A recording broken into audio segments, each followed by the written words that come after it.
I feel like I'm not alone in wondering this because literally every artist I know on Instagram is wondering the same thing. But what's going on? Honestly.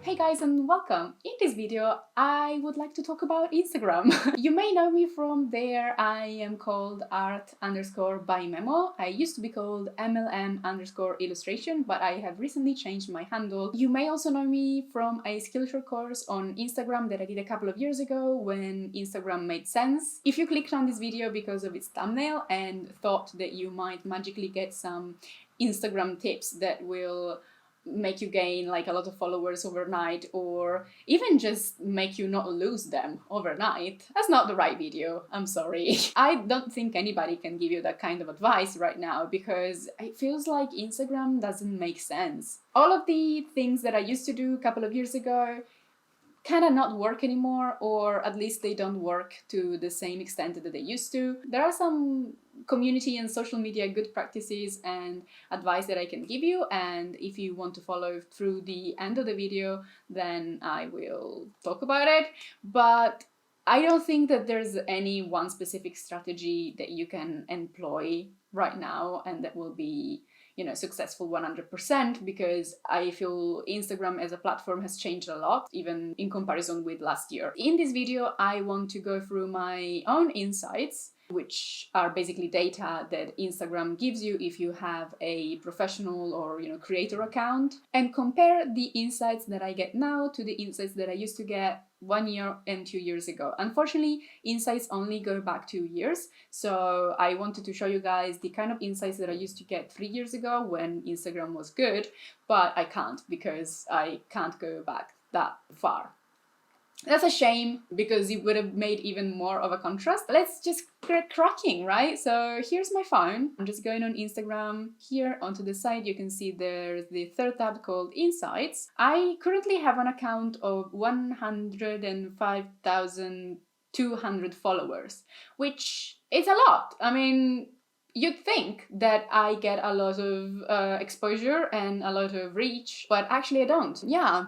So I started my Instagram mostly as a tool to make my art better. I started it in 2017 for Mermaid, so literally exactly 4 years ago. My craftsmanship was kind of bad, as you can see, from my very first posts.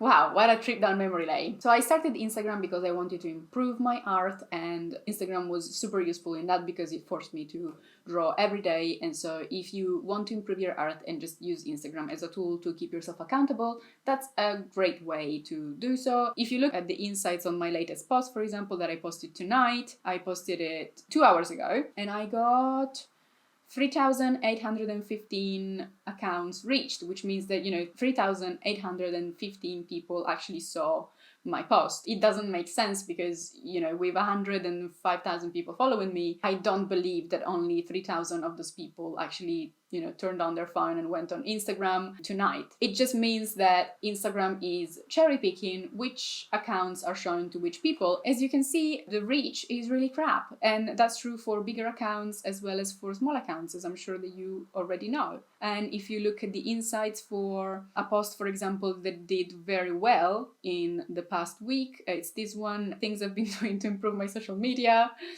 depressed scrolling, angry cry, and resigned self-loathing. This is just how I feel, basically. I just made this comic with no expectations. I posted it and actually tons of people told me that they really related to this concept, and that's actually the reason why I decided to make this video. This was posted 2 days ago and it's got 178 comments, which is a lot. And the insights for this are that it's been shown to 22,000 people, which you'd say, well, that's a lot. I mean, especially if you have like a smaller account, 22,000 people will look like a lot. And fair enough, they do look like a lot, but they're not compared to the amount of people who actually follow my account, and also compared to the same type of post from a year ago or 2 years ago. And I'll show you why. A couple of years ago, I made this Skillshare class about Instagram, and I told people that Instagram has this sort of algorithm where your post gets shown to about 6% of the people that actually follow you. If those people within the first hour like your post, leave a comment, save your post, then that means that your post will be rated AA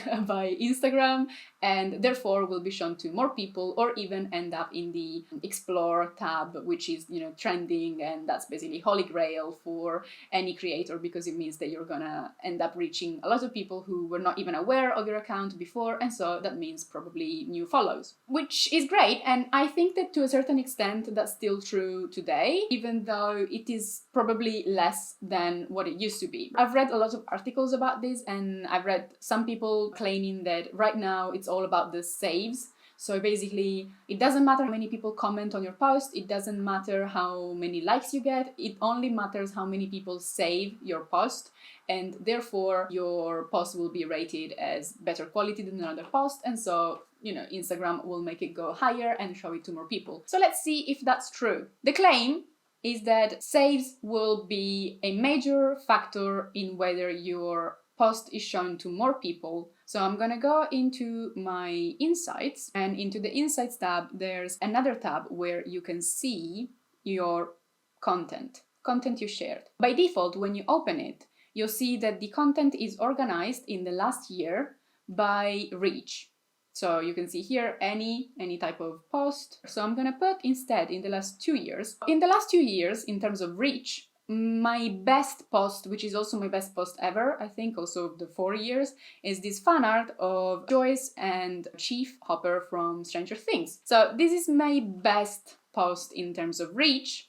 Not only in terms of reach, I think it's also the best in terms of likes, because, with 312k reach, of course, you're gonna get a lot of impressions and a lot of interaction with that kind of post. The second one that I get is this one of the girl on the swing, and the third one is animation of Sabrina with the cat, and the fourth one is this fantasy lady, and then the fifth one is this fan art that I made of Bridgerton. This fan art of Bridgerton is the only one that I made in the last year. This one is from the 18th of January. In the top 2 rows of my top posts in terms of reach, only one comes from the last year. All the other posts are from 2019, more than a year and a half ago, almost 2 years ago. And that doesn't make sense, because 2 years ago I had maybe 50,000 or 60,000 followers. So now I have double the followers and I get not even half of the exposure. So let's see if I change the reach order of the posts to comments. In theory, it should show me the same sort of order, or at least a similar sort of order, because if the comments have an impact on the amount of reach that you get, if they are proportionally related, more comments equal more views because your post is rated higher by Instagram, then it makes sense that the same kind of posts that have the highest reach would also have the highest number of comments. But lo and behold, that is not the case. I mean, the first post here in terms of comments is this one of my characters from Arcanum Academy, but it doesn't count because, as you can see, there's this little squiggly arrow next to it. It means that this one was promoted. I spent some money on the advertisement for that post because it was a Draw This in Your Style for my 100k celebration, and it was getting absolutely no reach whatsoever. I didn't understand why at the time, and I was so pissed off. I was like, yeah, I'm gonna spend some money on this post so that some people can actually see the event, the giveaway, the Draw This in Your Style. It's got 286 comments. That's because also it's a Draw This in Your Style and a giveaway,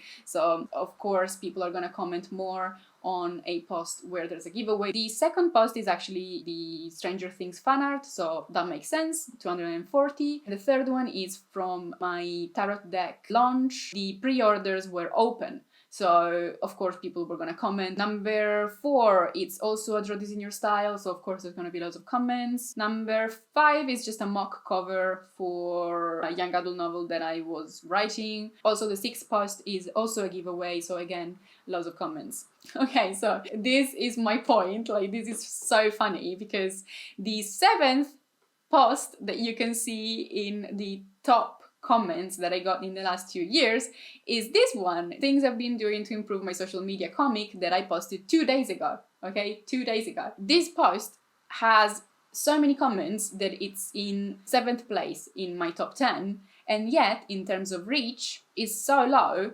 that I have to scroll down almost to the end of my... yeah, there you go. It's got 22k in terms of reach, which is incredibly low, even though the comments are super high. I feel like the advice that I used to give and the advice that you read sometimes from marketing gurus or Instagram gurus that tell you that if you have a lot of comments, your post will soar. That's not true. That's just not true, because as you can see, a lot of comments do not equal a lot of reach. Okay, so let's try a different metric. Let's try saves. Saves mean basically the amount of people that have looked at your post and pressed the little bookmark icon, and therefore they can now find your post in their saved posts. To be fair, this does reflect the metric that I was talking about before. The top 6 posts on my saves are the Stranger Things fan art, the Lady on the Swing, which they were also the top 2 in terms of reach. In the reach we have Stranger Things fan art, Lady on the Swing, Sabrina fan art, Fantasy Lady, Bridgerton, Fantasy Lady with background. Instead, using the saves metric, we have Stranger Things, Lady on the Swing, a Patreon tutorial about hair, the Stuck at Home challenge, the Draw This in Your Style that I did last year, so 1 year ago, Fantasy Lady, and a post of me doing meditation. Fair enough, 3 of these posts were also in the top reach, so that's pretty good. Also Sabrina is just down there as well. So I feel like this metric is probably a little bit more true. You know, the amount of saves does seem to correlate to the amount of reach that I have had in the last 2 years. Maybe there's something there. Maybe one of the advice that I could give people now is that you need to get people to save your post, and maybe that will have an impact in your increase of reach. Let's change the metric again. Let's see the amount of likes. So here, I don't know if the two are correlated in the sense that the amount of likes that your post gets has an impact on how much it's being shown to people, or simply it's a numbers game where, because it's being shown to so many people, it's normal that it gets a large amount of likes. Here we have the first 5 posts in the likes order that are also matching the posts in the reach order. So in terms of the correlation between likes and reach, there's definitely a correlation there, because 5 posts out of 6 do match. Maybe it does matter how many people like your post in the first hour that it's posted, because it certainly is not comments. So let's look at reach in general and try and find some sort of common thread into my insights. So if you go back to your main insights dashboard and you go into accounts reached, the insights are always in the last 7 days by default, but you can also go in the last 30 days if you want. It will give you like a percentage of how much you have gained in terms of reach or how much you have lost. So in the last 7 days, I have gained 50% of reach in comparison to the week before. And that's probably because in the last week, I have posted every single day. So I posted today, I posted yesterday, 1 day ago, I posted 2 days ago, I posted 3 days ago, 5 days ago, and 6 days ago. Basically, there was a week there where I posted almost every day, like every single day. The type of post also has something to do, with the type of reach. The type of posts that I posted this week were mostly fan art of Shadow and Bone, which literally was launched, last Friday on Netflix. So the hashtag has grown exponentially and a lot of people are looking for this material and some fan art. So I feel like that's definitely the reason why this week I'm getting more traction. If you look at something that is not fan art, you'll probably see that the reach is much lower. On some days, I have as little as 9,000 reach.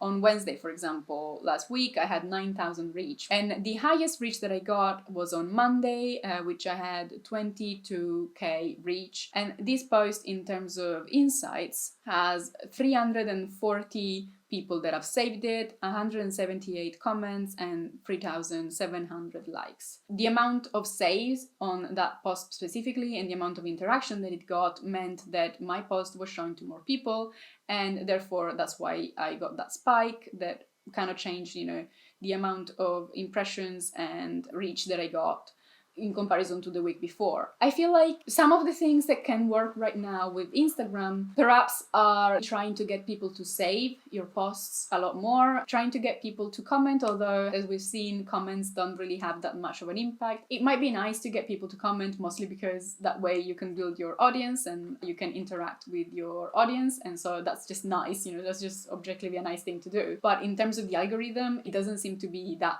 related, basically. It seems like Instagram nowadays favors people that post every day. That's just not practical, and that's just not possible for most artists, because most of us have jobs and our job is not to manage our brand, and we don't have the resources to create that much content every day, especially because you can spend so much time on an artwork and then the next day is just old news and nobody ever remembers it. So my advice would be to perhaps try and post every day, but just posting work in progress shots and reuse the same content that you've been working on with several posts. I think it's just a clever way of managing your content. The best advice that I can give you right now is actually to create a content strategy that can benefit you and not make you feel like you're always, short on time and feeling like you have to create so much and create a lot of pressure for you, which is not a thing that is conducive to good creation either. If you have one piece that you're working on, what you can do is that you can recycle that one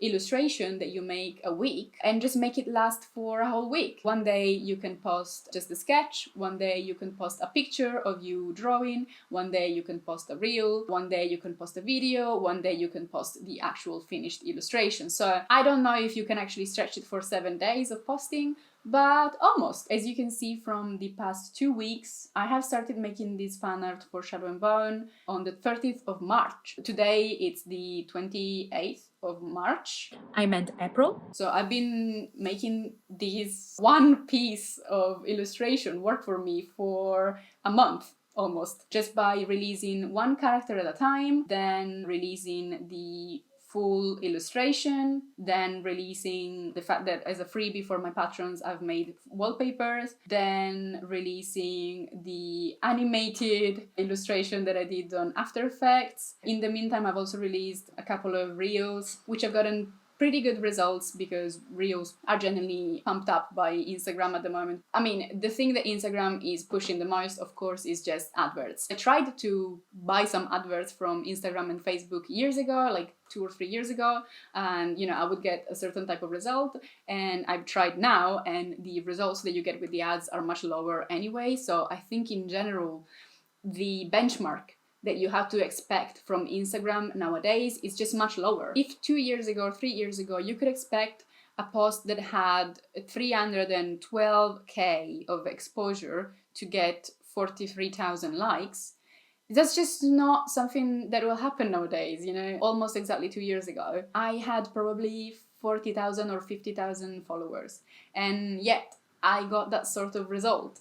And nowadays with more than 100k I get 9,700 reach with 1,700 likes. I get that if you have a smaller account, these will still seem pretty good results. What I'm saying is that comparatively, they're not good results. An account that has 100,000 followers, for its post to be shown to a tenth of that number, that's just not a good result. I just think that nowadays the benchmark that you can expect from a post on Instagram is just much lower. And I think that's just because they are privileging other aspects of Instagram, like the shop, like the adverts, like turning Instagram into a marketplace, basically. But there are some things, as I said, that we can probably do. Having more saves on your posts can help you make that post reach more viewers. Also, another thing is that Instagram definitely privileges if you post every day, and that's just hard and not possible for people who also have a life. What you can do is to work on 2 illustrations a week or 1 illustration a week and just post bits of it in different formats like reels, post, sketch, picture, video, whatever, so that you can recycle the same content. So I guess those are 2 little bits of information that I gleaned from my own insights. I hope they were useful for you guys. Let me know if you want me to do, similar videos in the future about Instagram, about other social media platforms that I'm exploring, like Artful or, Bubble House. I love data! Seriously though, I do love data so much. Like, I love looking at insights because they tell you everything you want to know. Let me know if you enjoyed this video, like and subscribe if you did. See you guys later!